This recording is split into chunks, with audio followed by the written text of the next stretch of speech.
Bonsoir, je suis Maxence Amiel, je représente les éditions de la Crypte. Les éditions de la Crypte, maison d'édition de poésie contemporaine, on est basé à Agetmo dans les Landes. C'est une maison, pour faire l'histoire rapidement, qui existe depuis 2012, mais qui est née d'une histoire qui, elle, a commencé en 84 par la création du prix de la Crypte, qui a été créé par 4 amis, dont le plus connu est Pierre Segers, pour ce nom évoque quelque chose. Qui était destiné à publier le premier texte d'un jeune auteur ou d'une jeune autrice de moins de 30 ans. Donc voilà, publier son premier recueil.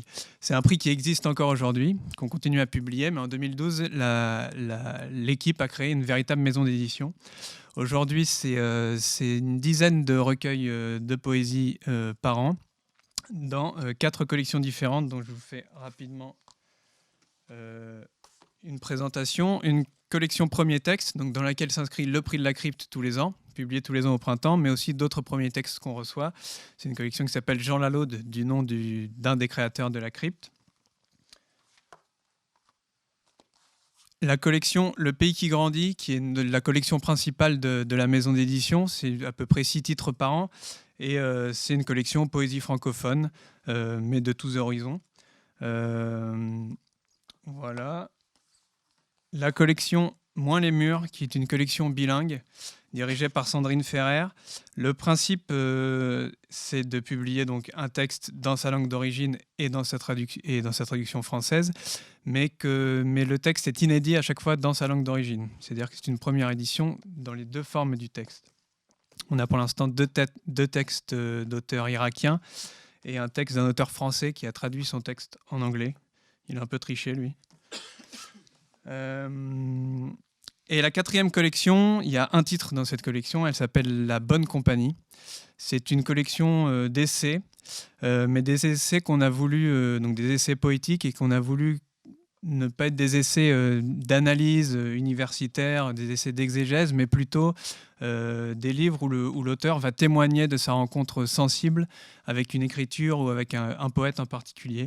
Et donc le titre qui est sorti pour l'instant, ça s'appelle Littéralité du pas, et c'est sur l'écriture d'André Dubouché. Voilà, pour vous présenter les 3 titres que je voulais vous présenter aujourd'hui. Le premier, donc il y en a 2 dans la collection Le Pays qui grandit, et un, parce que c'est pas rigolo, dans hors collection, dont je ne vous ai pas encore parlé. Mais le premier, La Mue des Cigales, de Stéphane Page. Stéphane Page, si je ne me trompe pas, c'est son 5e recueil. Il a publié 4 recueils aux éditions Ficile, L'Arachnoïde et Dernier Télégramme.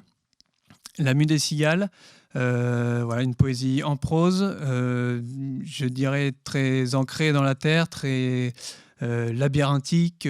C'est un auteur qui joue beaucoup sur les différents temps grammaticaux, qui les mêle, qui passe d'une image à l'autre. Voilà. Je ne vais pas en dire trop, mais j'ai envie de vous lire un extrait parce que c'est quelque chose auquel on croit beaucoup à la Crypte. Autant on n'aime pas forcément parler des livres, et c'est peut-être parce qu'on ne sait pas le faire. Mais en tout cas, on a des auteurs qui aiment bien lire les textes, et c'est quelque chose auquel on croit, donc je vais vous lire la 4e. L'horizon bleu indivisible croissait autour des guêpes, et la fournaise qu'exhale la roche découpe la mer comme une lame. Chaque pas effectué dans la forêt des inscriptions ajoute une phrase aux autres phrases. Derrière la vitre qui grandit, décline, prend sa revanche sur les noms dont la puissance se libère dans la défaite proclamée. Le mal occupant le sommeil qui vient à l'aube, j'essaye de traverser la Seine reportée à plus tard, songe l'homme en respirant très fort. Voilà pour ce premier texte. Le deuxième, J'attends mes pertes, de Philippe Costaglioli. Philippe, c'est un auteur franco-catalan qui vit dans le Minnesota depuis 30 ans et qui écrit en français. Il a publié 27 recueils de poésie à ce jour. C'est le premier qu'il publie à la Crypte. Ça s'appelle J'attends mes pertes. Philippe, c'est un auteur très généreux, à la poésie très généreuse. C'est une poésie assez lumineuse qui laisse beaucoup de place au vide, à l'espace entre les mots. Et c'est un auteur dont l'écriture est totalement irriguée par le fait qu'il se considère comme androgyne.